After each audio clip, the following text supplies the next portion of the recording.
Hello everybody, welcome back. Today as well we have got to another video. In this video I'll show you how you can add a long video on Facebook story. But before that, please do make sure to like our video, subscribe our channel, and yes, without any further delay, let's get into it.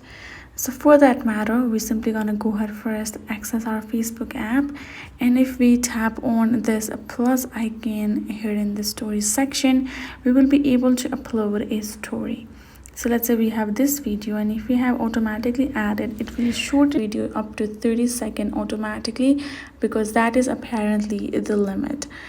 So for example, as I mentioned, even if you add a longer story longer than the 30 seconds itself, so yes, if your video is longer than the 30 seconds itself, it will automatically show in there in the Facebook. You cannot upload more than that. If you still want to do, you can make a individual clips. For that, you can access any video editing app that is available to you.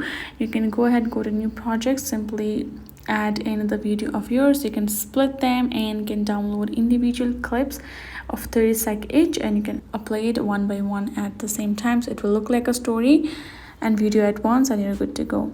So that is how you can do it. Hope this video was helpful to you all. Thank you so much for watching.